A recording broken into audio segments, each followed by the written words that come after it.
Дараагийн мэдээг танилцуулъя. Америкийн нэгдсэн улсад сурах сонирхолтой хүмүүст зөвлөгөө өгдөг байгууллагуудаас тэдгээр оюутнуудад хандсан бас шин зөвлөгөө өгч байна. За эдгээр хүмүүсийг бол Америкийн нэгдсэн улсад суралцахаар виз хүсэхдээ нийгмийн сүлжээнд нийтлэлтэй одоо тэдгээр нийтлэлээ бол устгах ийм зөвлөгөө өгч байгаа юм байна. За учир нь гэвэл Америкийн нэгдсэн улсын төрийн департаментаас гадаад оюутнуудад тэр дундаа Америкийн нэгдсэн улсад одоо сорихыг сонирхож байгаа хүмүүсийн виз олгох үйл явц дээр бол хатуу хяналт тогтоон. За ингэхдээ нийгмийн сүлжээнийх нь аккаунтуудад бичсэн пост нийтлүүд дээр нь анхаарал хандуулна гэж мэдгдсэн. За тийм учраас бол боловсролын байгууллагууд, боловсролын жуулчлал хийдэг байгууллагууд эдгээр зөвлөмжийг шинээр одоо оюутан болох гэж байгаа хүмүүст хандаж өгч байгаа юм байна. За олон улсын оюутнуудын хувьд бол онлайн профайл дээр нь Америкийн нэгдсэн улс анхаарал хандуулна гэж Трампын засаг захиргаанаас мэдгдсэн. За энэ нь бол визний мэдүүлгийг үнэлэх үйл ажиллагааны нэг хэсэг болно. За ингээд тэдний сошиал аккаунтуудыг бол шалгах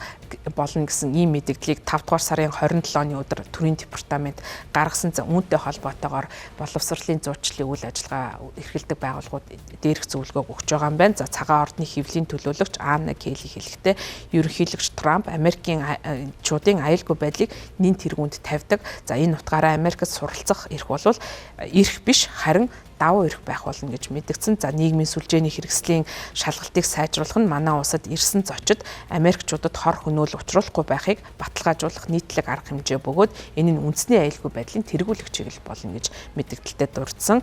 За шинжилгээ одоо шалгалт явуулах шинэ арга хэмжээнүүд нь Америкийн нэгдсэн улсын иргэний харьяалал цагаачлалын албаны 4-р сард гарсан мэдгдэлд дурдсан нийгмийн сүлжээнд дэх антисемитизм буюу еврейн эсрэг үйл ажиллагааг илрүүлэх цагаачлалын тэтгэмжийн хүсэлтийг үгүйсгэх үндэслэл болгож үзэж байгаа. За тэр утгаараа бол төрийн департамент ч гэсэн виз олгохдоо энэхүү одоо еврейн одоо эсрэг үзэл гаргасан хүмүүс байна уугүй юу гэдэг дээр гол үндэслэл олгож виза олгох ийм магадaltaй байна. За гэхдээ бол төрийн департаментаас нийгмийн аккаунт, сүлжээний аккаунтууд нийтлэгдсэн мэдээллүүдээс чухам одоо яг ямар мэдээллийг нь үндэслэж тухайн хүнд виз олгох хэсгээ шийдвэрлэх ийм тодорхой мэдээллийг өгөөгүй байна. За ер нь бол боловсролын зөвлөгөөдийн таамаглаж байгаагаар хамгийн түрүүнд еврейн эсрэг үзэл илэрхийлж байгаа хэсгийг нь харах юм байна. За мөн Америкийн нэгдсэн улсын сургуулиуд өргөдөл гаргаж байгаа олон улсын оюутнуудад үйлчилдэг зөвлөгөөд нийгмийн сүлжээнд хаягаа шууд устгахыг бол оюутнуудад зөвлөхгүй байгаа юм байна. За харин оюутнуудыг улс төрийн сэдвтэй ялангуяа Газын зурвас,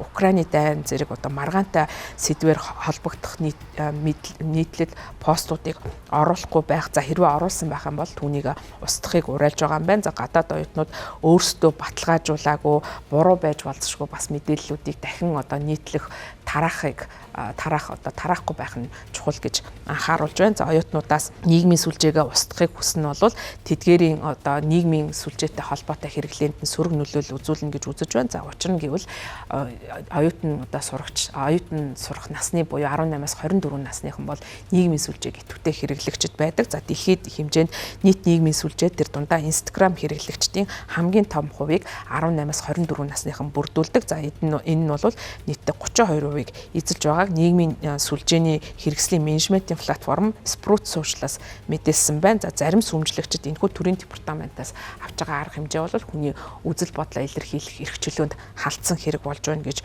үзэж байна.